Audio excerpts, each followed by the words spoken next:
여러분 안녕하십니까.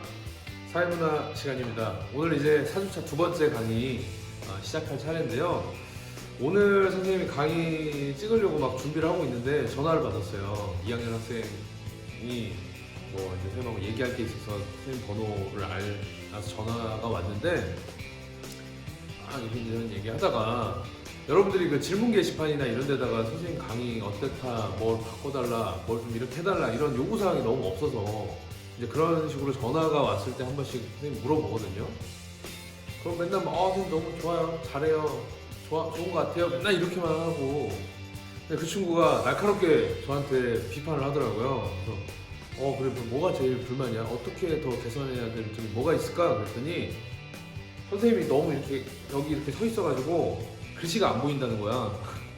이렇게 써야 되나? 선생님 보입니까? 내가 나오나 이렇게 쓰면? 최대한 글씨를 가리지 않고 할 수 있도록 최선을 다해서 해볼 테니까. 근데 좋은 지적이었어요. 여러분들이 필기를 또 열심히 해야 되는데 오늘 이제 해고 자료 수집 방법 들어가도록 하겠습니다. 아마 해고도 두 번 끊어야 될 것 같아요. 내용이 좀 길어가지고 오늘은 자료 수집 방법 1 그리고 5주차 들어가면 자료 수집 방법 2 이런 식으로 들어가도록 하겠습니다. 자, 그러면 해고 시작해 보겠습니다. 일단 여러분들 교과서는 이 연구에 필요한 자료는 어떻게 수집할까라는 제목으로 되어 있고 교과서 27페이지네요. 27페이지부터 해서 질문집, 문헌연구법, 질문집법, 면접법, 참여관찰법, 실험법 이 순서대로 이렇게 되어 있고 31페이지 탐구활동까지 하면 33페이지까지 내용이네요. 그래서 이 부분을 나눠서 수업을 하는 걸로 그렇게 하겠습니다. 굉장히 양이 좀 많다고도 볼 수 있고 사실 선생님이 이제 수능 기출문제를 계속 요새 보고 있는데 난이도가 계속 올라가요, 이 부분이. 그래서 정리만 한번 제대로 해놓으면 그렇게 어렵지 않을 수 있는 단원이기 때문에 한번 자신감을 가지고 들어가 보도록 하겠습니다. 핵 5가 자료 수집 방법인 이유는 우리가 핵 3에서 관점을 봤죠. 사회 현상을 어떻게 바라봐야 될지. 그리고 나서 핵 4에서 어떻게 연구를 할 것인가를 공부했어요. 양적으로 연구를 할 것이냐, 질적으로 연구를 할 것이냐. 그래서 연구 단계도 쭉 보고 이렇게 연구하는 특징이 이 두 가지 연구 특징이 다른 거구나. 거기까지 했으면 이제 다섯 번째로 들어갈 때 뭘 들어가냐면 그러면 연구할 건데 연구할 때 우리 연구 설계해서 자료 수집을 딱 하잖아요. 양적 연구할 때. 물론 질적 연구에서도 이 연구 절차를 명시적으로 하지 않을 뿐이지 자료 수집은 당연히 하지 않겠습니까? 그럼 이 자료 수집을 어떤 식으로 할 건데 그거를 다루는 게 해고입니다. 그래서 5가지 방법으로 자료를 수집한다.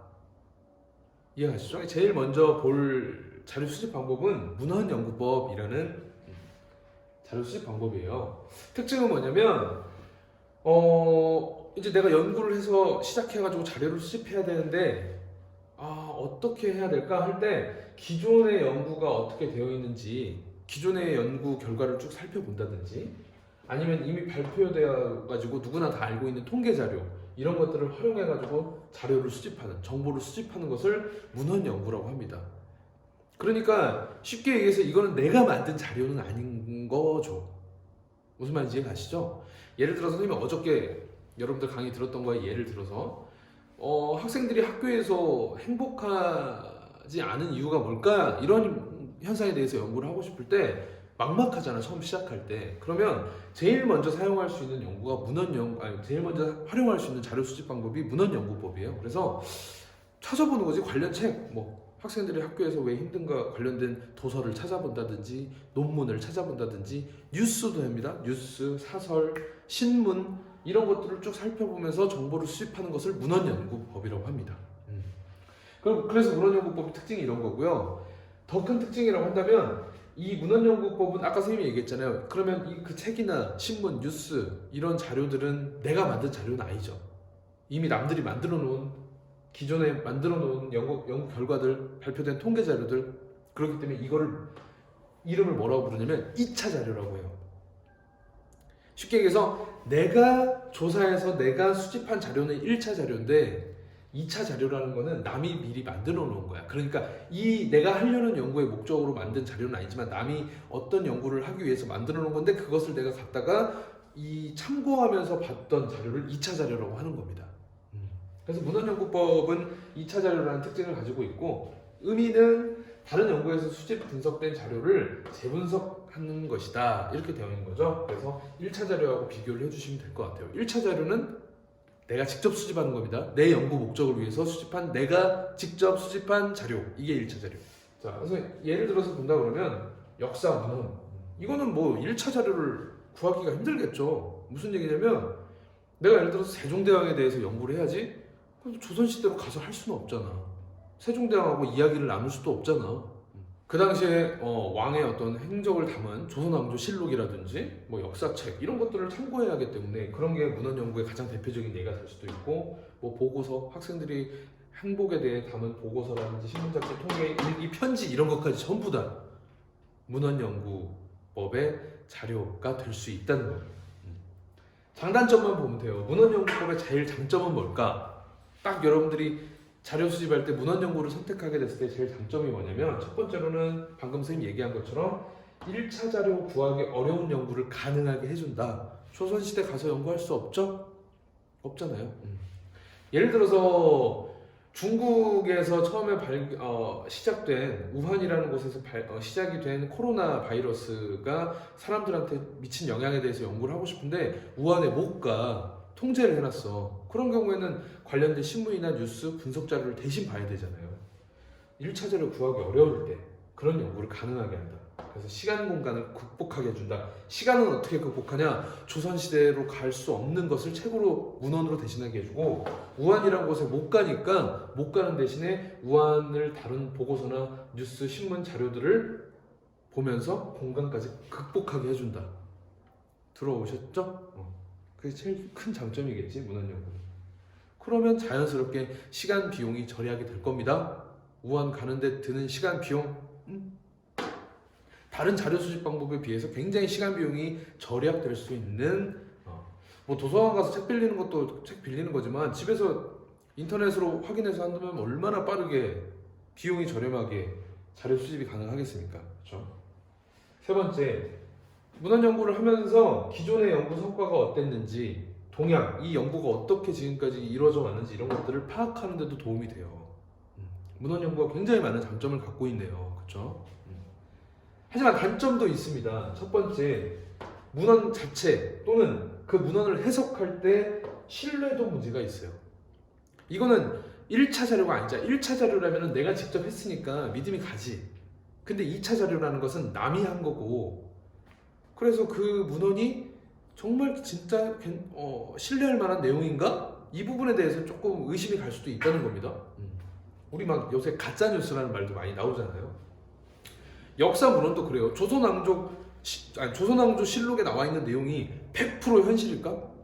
물론 최대한 사관들이 어떤 정치적인 중립성을 가지고 썼다고 하지만 직접 조선시대 때 세종대왕이 했던 것을 눈으로 본 사람 내용하고 다를 수도 있잖아. 신뢰도 문제. 이게 문헌연구가 가지고 있는 큰 단점입니다. 두 번째는 문헌을 선택하고 해석하는 과정에서 연구자가 주관적으로 판단을 할 수 있는 너무나 자의적인 판단을 할 수 있는 우려가 좀 있지 않냐 이런 내용도 들어가 있는 거예요. 선생님 예를 들어서 예전에 그 중학교에서 애들 역사 수업도 할 때 보면 그 구석기 시대 때 이제 그 당시 인류들이 동굴에서 살았잖아요. 동굴에서. 그래서 그 당시 구석기 사람들의 삶이 어땠을까를 어떻게 추측하냐면 직접 구석기 시대로 타임머신을 타고 갈 수가 없으니까 그 동굴 안에 그려져 있는 벽에 그려져 있는 벽화 이런 걸 보고 추정을 한 거거든. 그래서 막 이렇게 화려한 걸 쓰고 있는 사람이 있고 엄청 작게 여러 사람들을 그려놓은 거지. 그럼 사실 역사학이라는 게 되게 재밌는 게 이 그림을 보고 역사학자들이 이런 그림이 발견되었다 보면 이 시기에는 계급이 있었구나. 이 높은 사람이 있고 낮은 사람들이 있었구나. 이런 식으로 그러니까 뻥을 치는 거거든. 어떻게 말하면 뭐 역사 선생님들이 기분 나빠할 수도 있겠지만 근데 그걸 우리가 다 그렇게 믿고 있는 거잖아요. 근데 만약에 선생님 이런 상상을 해봤어요.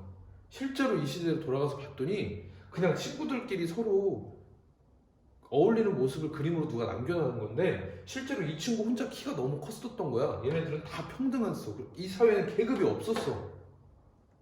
이걸 어떻게 증명할 방법이 없잖아요. 우린 그냥 그림을 보고 추정을 할 뿐이지. 그래서 연구자가 너무 자기 주관을 자기 마음대로 너무 해석하는 거 아니야? 이러한 단점도 있을 수 있다는 겁니다. 문헌 연구가 가진 두 번째 단점, 이렇게 정리하면 될 것 같아요. 끝. 두 번째, 질문지법으로 넘어가겠습니다. 질문지법. 질문지법은 여러분들이 굉장히 많이 봤을 거예요. 선생님이 오늘 또 질문지법 여러분들한테 보여주려고 갖고 온 것도 있는데, 질문지법의 의미를 보면 같은 형식과 같은 내용의 질문으로 만들어진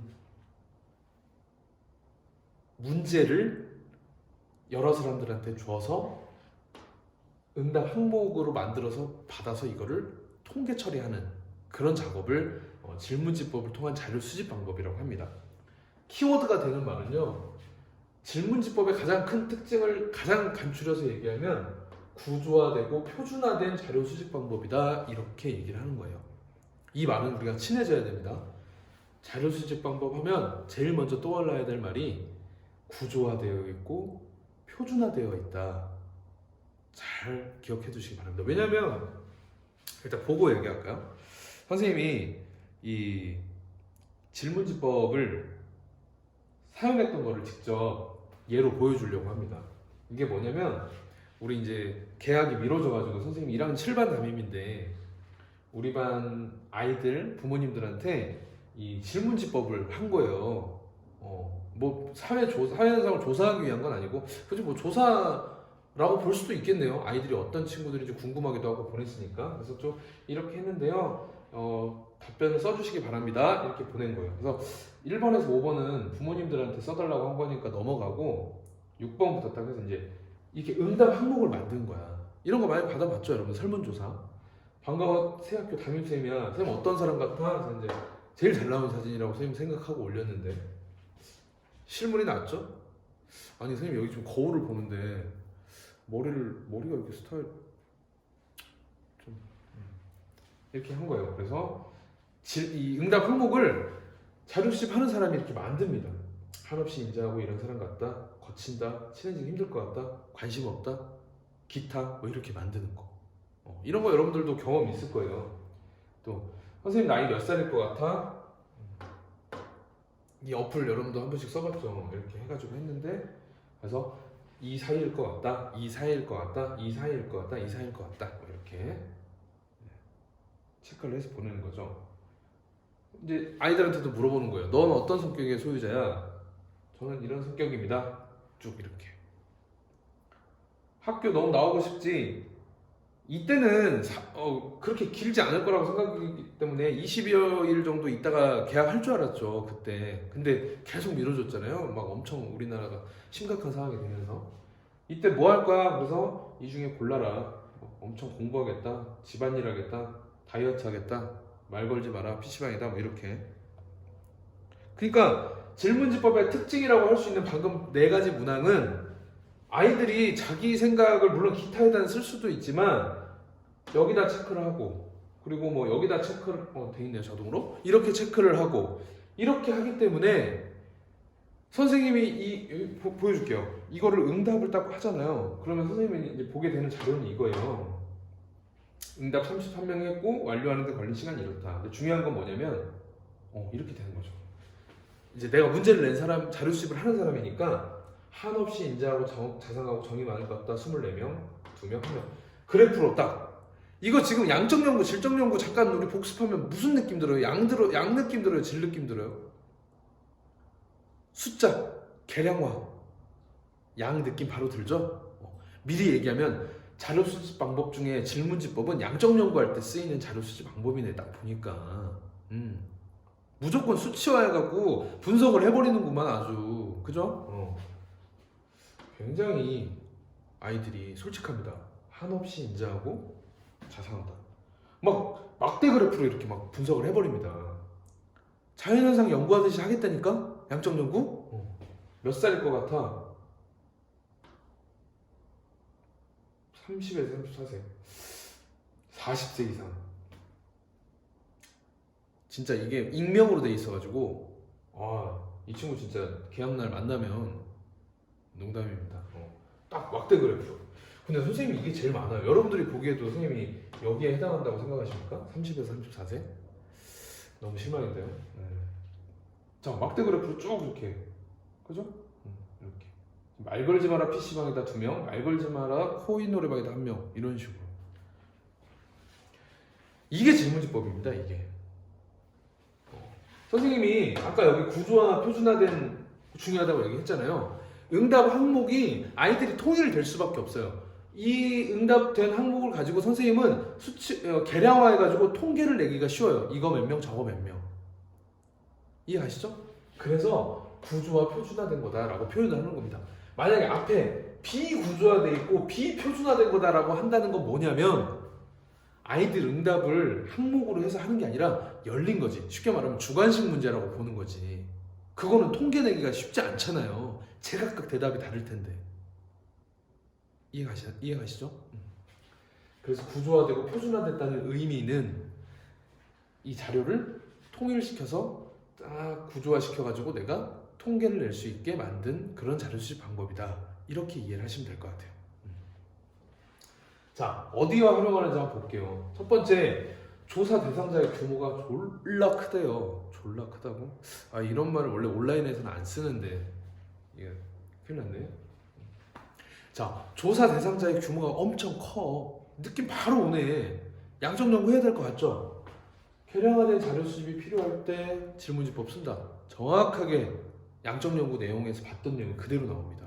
두 번째, 표본 집단을 추출해가지고 표본 조사를 수행하는 것이 일반적이다. 질문지법 활용할 때는 이게 가장 일반적입니다.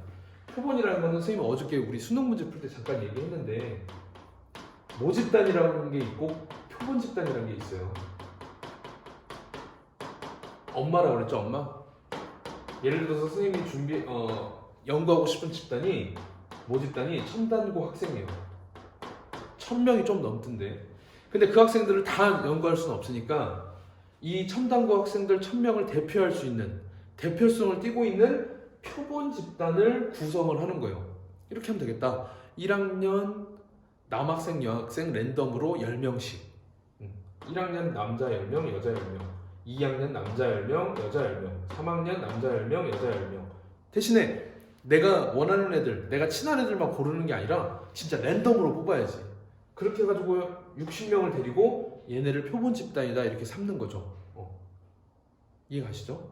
그래서 표본 조사를 수행하는 것이 일반적일 겁니다. 왜냐하면 모집단이 여기에는 선생님이 1000명이지만 대부분의 사회 현상 연구할 때 모집단 어제 우리 수능 문제에서도 에이지어 고등학생이라고 그랬잖아. 에이지어 고등학생이 몇만 명이겠어요. 몇만 명까지는 아니고 뭐 아무튼 어마어마한데 그걸 다 할 수는 없잖아요. 그래서 질문지법을 활용하는 것은 표본 집단을 사용할 때 활용을 많이 한다.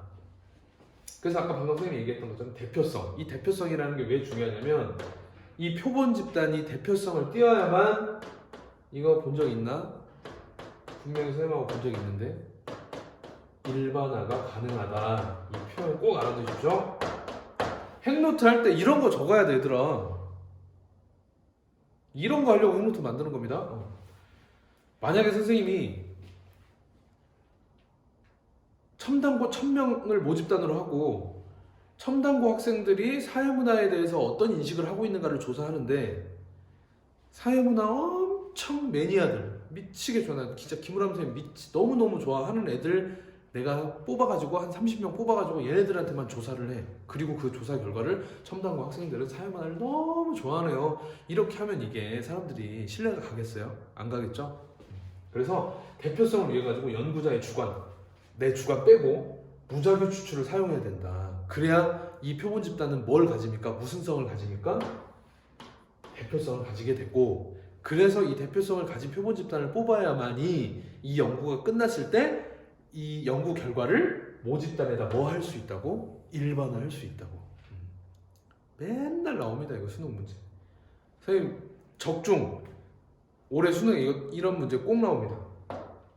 이렇게 자신 있게 말할 수 있는 이유는 맨날 나오기 때문에. 자, 세 번째. 선생님 질문지법이니까 종이에다가 선생님처럼 이렇게 하는 것만 할 수 있겠네요. 근데 전화조사도 같은 방식으로 할 수 있어요. 뭔 얘기냐면 나중에 면접법이라는 게 나와요. 근데 전화 가지고 선생님, 여러분도 받아본 적 있을까? 선생님도 이제 이번 총선 할 때 가다가 막 운전하고 네 여보세요. 안녕하세요. 설문조사입니다. 지지하는 정당이 있으면 말해주세요. 1번 무슨 당, 2번 무슨 당 이렇게 하는데 선생님 그러면 그거는 나하고 직접 이야기하는 거니까 면접 이런 거 아닐까요? 생각할 수 있지만 면접이냐 질문지냐 나누는 제일 중요한 구분 중에 하나가 종이에다가 표시를 하냐 말로 하냐가 아니라 음성으로도 활용 가능합니다. 이게 중요한 거야. 같은 형식 내용 질문으로 되는 거냐 아닌 거냐를 따져서 그 두 개를 구분해야 된다는 거예요. 그래서 수능에 정말 매력적인 오답들이 전화조사로 막 했다 그러니까 전화로 얘기했다고? 그러면 이거 질문지 아니야. 질문지는 질문지니까 종이잖아 종이. 그러면 이거 아니야 하고 애들이 다 재수를 하는 거예요. 전화조사라도 같은 형식과 같은 내용의 질문으로 이루어진 자료 수집 방법, 질문지 꼭 기억해 두시기 바랍니다. 자, 질문지법의 장단점을 살펴보도록 하겠습니다. 질문지법의 장점 굉장히 많을 것 같아요. 첫 번째, 엄청나게 많은 다수를 대상으로 대량의 자료 수집을 할 수 있게 만들어준다. 33명 아까 선생님반 아이들에게 면접으로 진행했다 그러면 진짜 엄청 오래 걸렸을 거야. 이해가시죠? 근데 질문지 띡 보내고 보내세요. 바로 되잖아요. 말이 33명이지 1000명, 10,000명, 10만 명을 대상으로 한다 그러면 질문지법만큼 빨리 할 수 있는 자료 수집은 없겠죠. 이해가시죠? 두 번째 장점, 당연히 시간 비용 측면에서 효율적이다. 같은 의미인 것 같아요. 대량으로 할 수 있는 이유가 시간 비용이 절약할 수 있는 거니까. 세 번째, 자료를 분석하는 기준이 명확하다. 응답을 딱딱딱딱 정해진 것 중에서만 골라서 하고 그렇기 때문에 통계 처리가 너무 쉽다. 그러니까 비교 분석 계속 양적 연구 느낌으로 계속 나오죠. 비교 분석 연구가 굉장히 적합한 자료 수집 방법이다. 바로바로 이해가 가실 거라고 생각합니다. 네 번째 장점은 비대면적인 특성이에요. 얼굴 보고 하는 게 아니잖아. 그러니까 좀 더 응답자들이 솔직하게 할 수도 있다는 장점이 있습니다.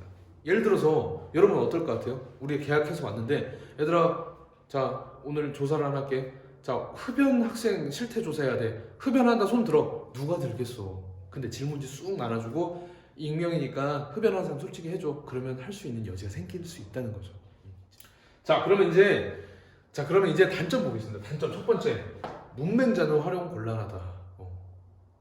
여러분들이 문맹자? 선생님 요새도 글을 못 읽는 사람이 있나요? 그럴 수도 있지만 실제로 많이 있어요. 글을 물론 뭐 우리나라도 이제 많이 없어지는 추세지만 문맹률이 거의 없어졌지만 세계적으로 놓고 보면 글을 읽지 못하는 사람이 굉장히 많이 있습니다. 아직도. 그래서 아무래도 이제 질문지법은 종이로 서면으로 진행되는 경우가 많기 때문에 글을 못 읽는 사람들이 연구 대상자들이다. 그랬을 때는 활용이 곤란하겠죠. 공부를 못해서 못 배워서 그런다기보다도 예를 들어서 내가 연구하려는 친구들이 4살, 5살 아이들이야. 근데 글을 못 읽는 애들도 있잖아요. 한글을. 그런 사람들한테 못 한다는 거예요. 아니면 70대, 80대 할아버지 할머니들 중에 글을 공부 안 하신 분들도 계시거든. 그분들을 대상으로 질문지를 막 날렸다. 연구 망하는 거지. 단점입니다. 두 번째, 회수율이 너무 낮아. 응답률도 낮고. 여러분 그런 경우 없어요? 선생님도 막 누가 설문조사 좀 도와주세요 하면 보내기 싫으니까 대충 해서 그냥 버려버리고 막 그럴 때 있잖아요. 내가 했는지 안 했는지도 모르니까 익명이면. 그렇기 때문에 질문지로 한다 그러면 회수율이 낮고 응답률도 굉장히 낮을 단점이 있습니다. 세 번째, 굉장히 무성의하고 악의적인 응답을 할 수도 있어요. 바로 이 특징 때문에 그러죠. 얼굴을 마주하고 있지 않으니까. 그러니까 선생님한테 뭐라 그랬어 아까? 선생님 얼굴 어때? 그랬더니 관심 없다는 건데요. 친해지기 힘들 것 같다. 이 친해지기 힘든 얼굴입니까? 굉장히 정이 넘치고도 넘치는데 일부러 이렇게 비대면적인 특성 때문에 가지는 질문지법의 단점. 그렇죠? 무성의하고 악의적인 응답이 나올 수도 있다는 점. 그다음에 네 번째, 비대면적 특성 또 나왔네요. 그래서 질문지에 국한된 응답만 할 수 있다는 거예요. 무슨 얘기냐면 이 질문지를 받고 나서 질문이 잘 이해가 안 갈 수 있어. 그러면 선생님 이 질문지 받았는데 이 선생님이 지금 이 어플로 해놓은 이 얼굴이 몇 살로 보이냐는 거예요? 아니면 지금 선생님 나이가 몇 살로 보이냐는 거예요? 궁금할 수 있잖아. 근데 그건 나는 응답해 줄 수가 없죠. 질문지는 연구하는 사람하고 연구 대상자가 질문지 주고 나서 얼굴을 마주하거나 그럴 일이 거의 없어요. 그렇기 때문에 연구 대상자가 받아가지고 잘 모르겠다 싶으면 어떻게 할까? 대충 아무거나 찍는 거지 뭐. 얼마나 중요한 일이라고 걔네들이 아무렇게나 하고 보내겠죠. 이해가시죠? 그래서 내용을 제대로 이해하지 못해버렸어 응답자가. 그러면은 굉장히 피상적, 이거 본 적 있죠? 수박 겉핥기? 굉장히 뭐 의미 없는 정보 수집에 그치고 말 수 있는 그런 단점이 있다. 이렇게 정리를 하면 교과서, 수능 기출문제, 시중에 나와 있는 문제집 내용 정말 완벽하게 정리한 겁니다. 여러분 선생님 이거 글씨가 앞으로 뒤로 가면 갈수록 더 예뻐질 거예요. 이거 선생님 만드는데 그냥 뭐 아무거나 한 게 아니라 진짜 하나도 안 빼고 중요하게 여러 군데서 공통적으로 나오는 것만 골라서 한 겁니다. 그래서 선생님이 자신있게 이거 여러분들 행노트로 만들려고 한 거니까, 그만큼 선생님이 열심히 준비한 거니까 여러분들 믿고 여기 행노트에 정리한 내용은 다 끝내버리겠다 이런 마인드로 가셔야 돼요. 질문지법 끝.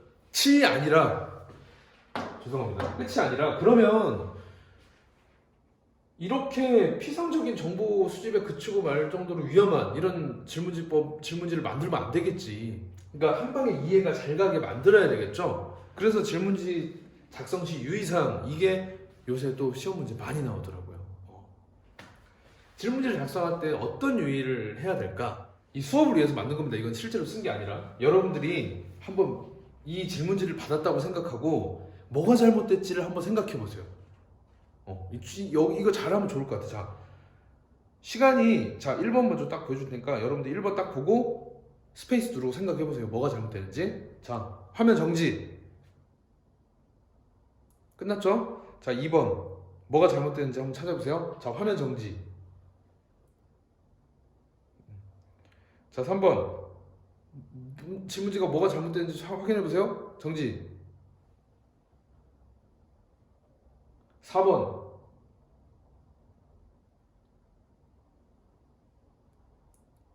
5번 6번 정지하고 봐야 된다. 7번 8번 마지막 9번.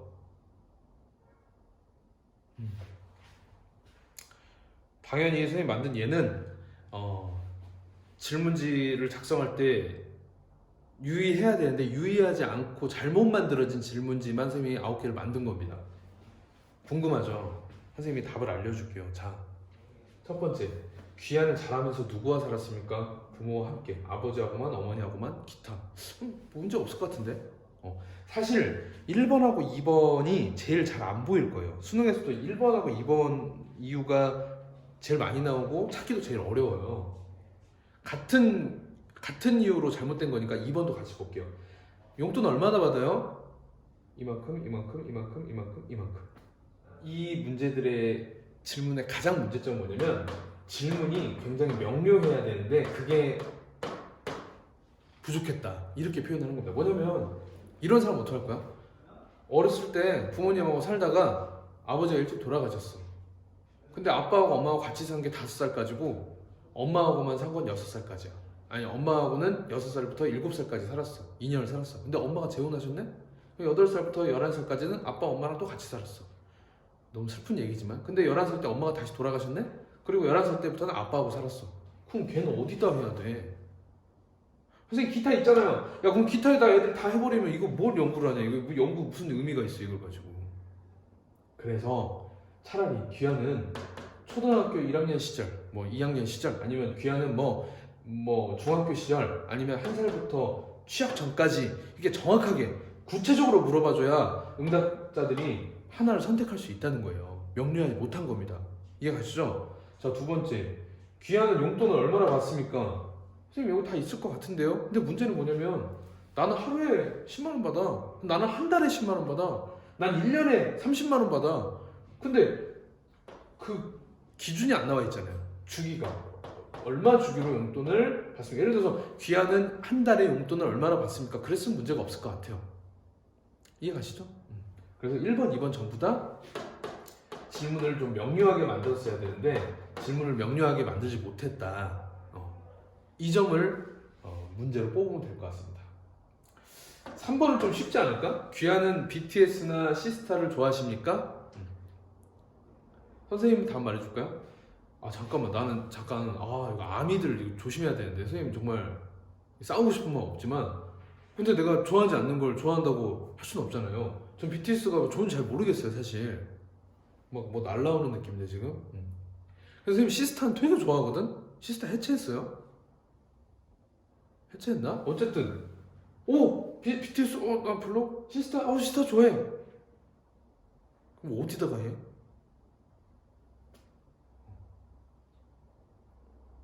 답은 한 가지 질문에는 한 가지 질문만 해라. 이해가시죠?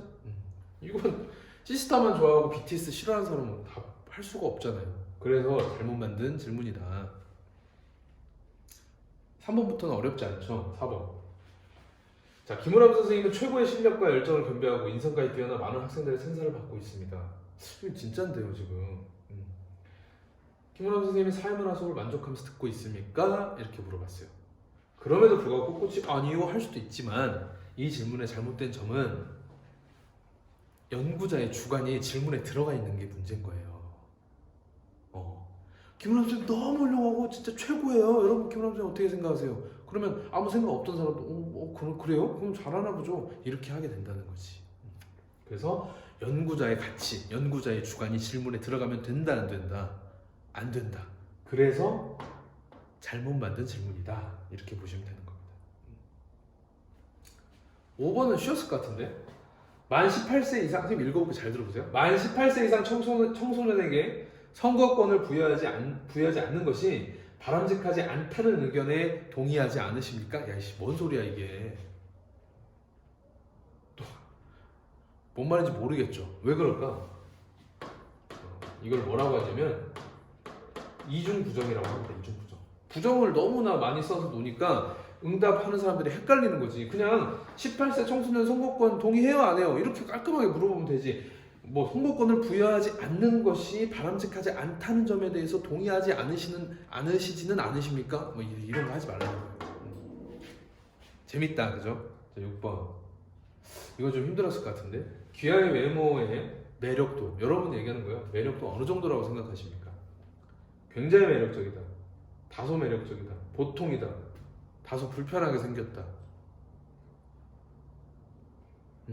약간 뭔가 균형을 맞추고 싶은 욕구가 생깁니까? 여기 하나 더 있어야겠지? 뭐라고? 굉장히 불편하게 생겼다. 이거 하나 있어야 될 것 같아. 그렇죠. 그래야 딱 뭔가 이게 가운데 딱 균형이 맞을 것 같잖아. 이것도 이따가 나올 건데 응답지의 균형성이라는 그런 특성으로 그게 부족해가지고 잘못된 질문이다. 이렇게 보시면 돼요. 자, 7번. 김우람 선생님 인기 비결이 뭐라고 생각해요? 스타일이 좋다, 패션센스 뛰어나다, 옷을 잘 입는다, 전체 옷 입는 감각이다. 정답은 4개 다 같은 말 아니야? 이런 질문지도 잘못 만든 겁니다. 그 다음에 귀하는 방과 후 여가 시간에 주로 뭐 하며 시간 보내세요? 여러분들한테 물어보는 거예요. 저는 독서합니다. 저는 수능 기출을 분석하죠. 저는 영어 듣기를 합니다. 저는 신문 뉴스를 활용해서 시사 지식을 넓히는 시간을 좀 보내고는 있습니다. 왜 잘못된 줄 알아? 여러분들이 아무것도 안 하니까요. 선택할 데가 없어서 그런 거예요. 맞죠? 네. 그래서 이것도 응답지가 총망라성, 뭐 이따가 다시 보겠지만 포괄성이라고 하는데 여기에 뭐가 꼭 있어야 되냐? 기타. 응답자가 응답할 수 없어버리면 문제가 되는 거지. 그럼 예를 들어 왜 이게 문제냐면 아씨 뭐야, 뭘 나 아무것도 없는데 에이씨 몰라 영어 듣기라고 해. 그럼 이 사람은 영어 듣기를 열심히 하는구나. 잘못된 자료 수집이 될 수 있겠죠. 마지막 9번. 이건 많이 나오지는 않는데 근데 우리 사회조사 방법론 대학 교재에는 나와 있어서 요즘 가사 도우미를 고용하지 않는 집이 없죠. 뭐 가사 도우미 남자예요, 여자예요? 이걸 일단 질문 보는 순간 짜증나지 않아? 자, 요즘 같은 시대에 집에 뭐 수영장은 다 있겠죠? 집에 수영장 없는 집 있나? 여러분 집에 다 수영장 있잖아요. 여러분들 수영장 관리를 어떻게 하고 계신가요? 뭐 이렇게 물어본다고 할게요. 기분이 나쁘잖아요. 그래서 응답자의 자존심을 건드리는 문항을 만들면 안 된다. 요거까지 하면 완벽하게 정리가 될 것 같습니다. 그래서 선생님 이거 그냥 이렇게 열어놓을 테니까 다 해놓을 테니까 잠깐 멈춰놓고 이 질문을 필기를 하고 그 질문들도 여러분들이 간단하게 다 쓰기 힘들면 얘니까 하나씩은 꼭 기억해두는 의미로 같이 정리를 하면 좋을 것 같아요. 혹시 아까 이거 얘기해주면 질문 명료하게 해야 된다 그랬어요. 용어 표현 명확하게 용돈을 어떤 주기로 받는 건지 그리고 위에 거 뭐였지? 어렸을 때 누구랑 살았을 때 그 어렸을 때가 도대체 언제 어렸을 때를 얘기하는 건지 명확하게 써줘라. BTS냐 시스타냐 하나만 물어봐라. 기호람 선생님 잘생겼다고 훌륭하다고 얘기하지 말고 그냥 물어봐라. 특정 작품 유도하지 마라. 하지 않으시진 않으십니까? 하지 마라. 선택지의 균형성. 아까 엄청 잘생겼다, 그냥 잘생겼다, 보통이다, 못생겼다, 엄청 못생겼다. 이 균형. 베타성은 패션 감각 네 가지 다 선택지마다 서로 달라야 된다는 게 베타성이에요. 이해 가시죠? 그다음 마지막 포괄성. 마지막에 꼭 뭐 넣어야 된다? 기타 넣어야 된다.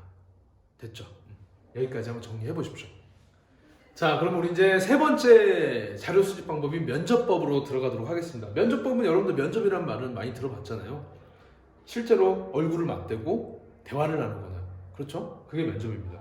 그래서 언어를 사용해서 대화를 통해서 자료를 수집하는 방법이다. 뭐 말은 뭐 어렵지 않은 거고요. 면접법을 어떻게 활용하는지 보시면 내면적이고 깊이 있는 질적 자료, 질이란 말이 나와버렸네. 면접은 당연히 양적 연구할 때, 질적 연구할 때, 질적 연구할 때 많이 쓰는 자료 수집 방법이다. 이렇게 아시면 될 것 같아요. 그래서 소수를 대상으로 실시를 한다.